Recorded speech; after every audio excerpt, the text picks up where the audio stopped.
Hello, in this video I'm going to be talking about the downfall of Naruto.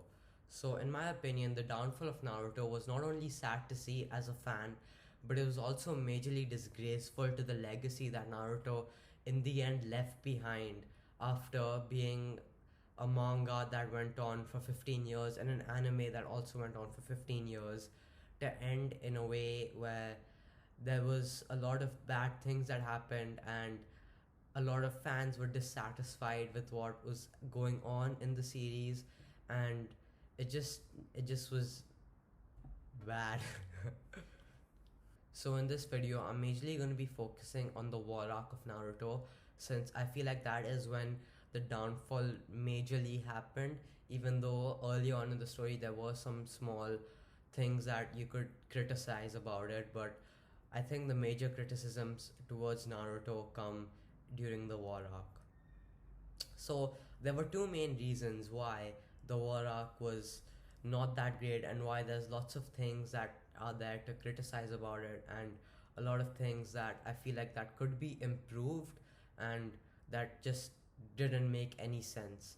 So first of all, the war arc itself was really just not that interesting, even though it had all the build up of so many arcs before that and foreshadowing from like the beginning of the series of big things that were gonna happen, and like how it had been building up about all the Biju, all of the various villages, the five villages, and how the five villages came together. But in the end, it was just not that interesting. And I even have a friend that enjoyed Naruto a lot while he was watching it. But then when the war arc came, in the middle of the war arc, he just dropped it, even though it was built up to be the best arc of the entire series. He just didn't want to watch the war arc because for him it was just uninteresting, and it was quite uninteresting for me too when I was reading it, and when I was watching it too. The war arc just felt kind of stale at some points, and I just didn't really care what was going on in some of the parts. And there's many reasons that made it uninteresting. First of all, one of the big things that contributed to it being uninteresting is that the war arc had so there are many things that led to it being as uninteresting as it was for many parts of the war arc. So first of all, the biggest mistake in my opinion about the war arc was that there were so many characters that were introduced in the war arc and so many antagonists that were introduced in the war arc. It just wasn't enough for you to build like an emotional attachment to what you're watching. Like, you see one fight for like 4 minutes, or you read one fight for like 10 pages, and then it's just gone and you don't see it again until another 10 chapters or another 10 episodes. So you don't have that emotional attachment with what you're reading or what you're watching. And another thing that goes hand in hand with that is that there was so many antagonists, like Kabuto when he was reviving members, like notable people. He revived just so many people that it just wasn't that interesting. Like, of course, even if you have a lot of antagonists, it can still be interesting, and in some aspects that may help it being interesting, but I feel like they just weren't used that well, and there were so many antagonists that you just didn't care about. Like, I can't think of someone randomly from the top of my head, but like there's a lot of characters that I can like think of, but I don't even know their names because they were just that irrelevant. And there were some characters, like for example Deidara. I didn't really care about him enough to see him back, even though I liked his fight with Sasuke, like the first one where he actually died, but I just didn't care for him enough to see him come back. I really like the idea of having that many antagonists, and it was cool to see a lot of people introduced. And I remember at the start when I first saw them, I was really excited to see how they would face off and how it would like all be fun and all like to see everyone fight. But in the end, it just was not possible for it to be compelling, like for the story to be compelling with that many antagonists. So in the end, it just made it uninteresting. I feel like it would have been much smaller if there was a smaller army for the five villages as well. And I know that it would have been hard to justify, but it would have been much more interesting to read. So I would still prefer that. Now, on to the second point. So, the second point is that there were a lot of plot holes. And when I say a lot of plot holes, I mean a lot of plot holes.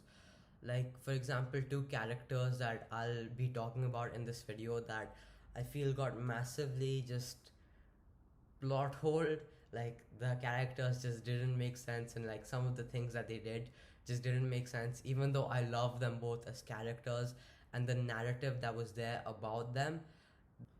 So, firstly, the character that I'll be talking about is Kakashi.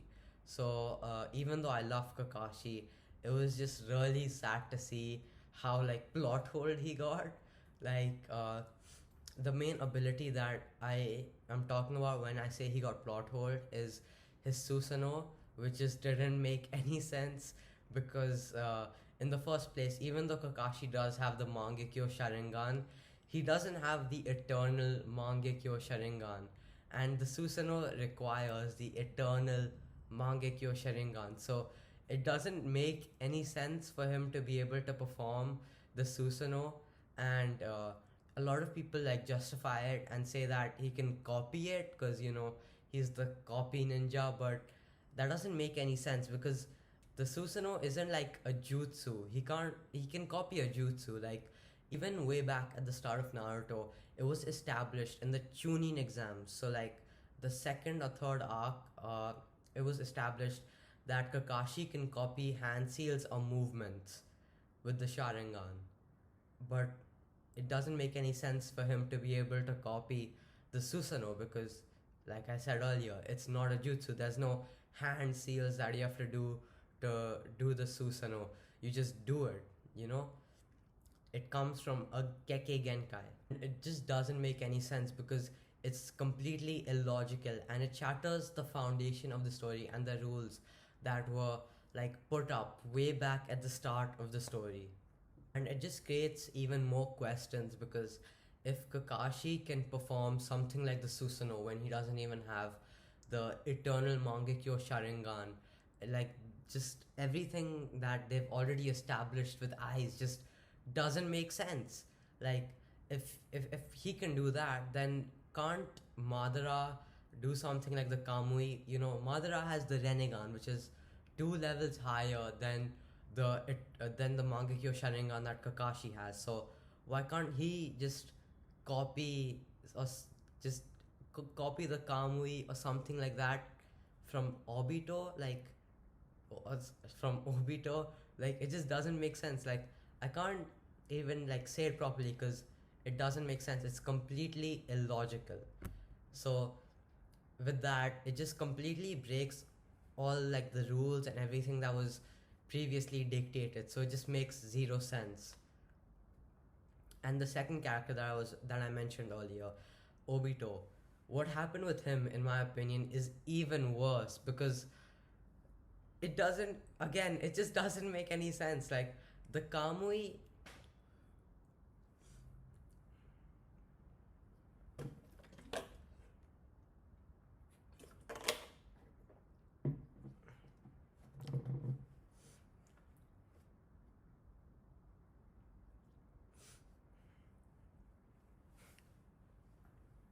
And earlier, like I mentioned, the two characters.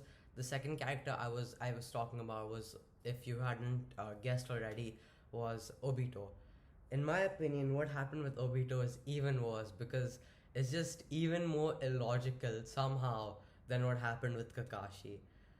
So, Obito, at I think in chapter 688, he comes back. He dies in the previous chapter or like previous chapters, and then he comes back and gives his dojutsu ability to Kakashi, which is doesn't doesn't make any sense. Like, I don't even understand how they justify it in the manga and in the anime, because in neither they never give it a real justification or like how he does it.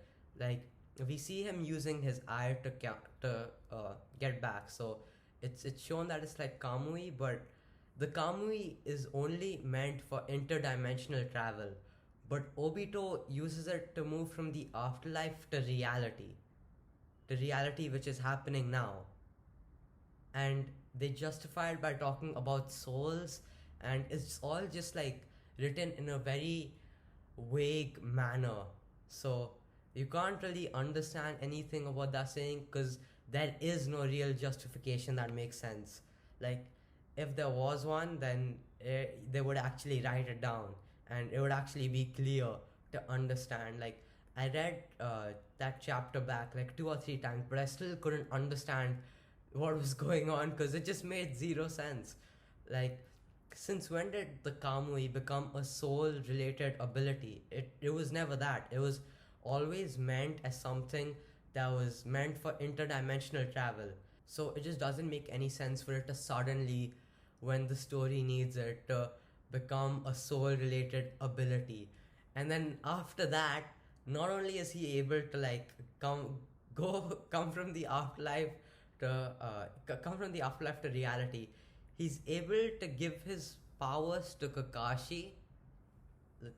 Like it just makes zero sense. Like how is Kakashi able to do the Susanoo now? Like Obito just wants it, and Kishimoto just wants it to happen because it'll progress the story.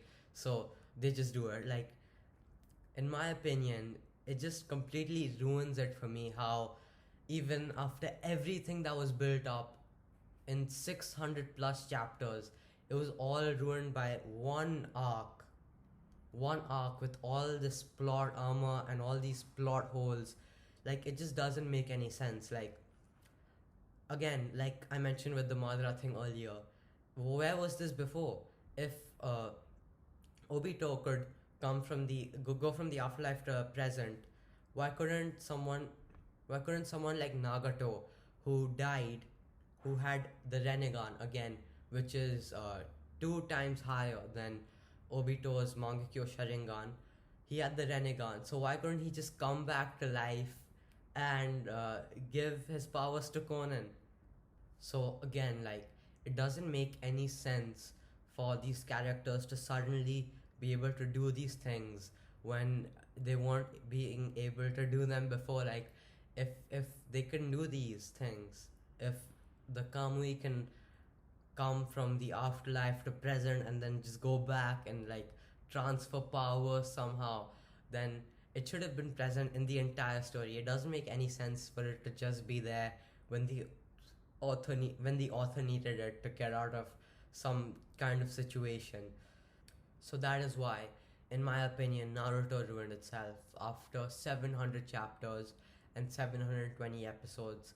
It was sad for me to see how, at the end, it was just not as great as I had expected it to be, and how there was so much plot armor and so many plot holes. But yeah, that's about it. Thank you.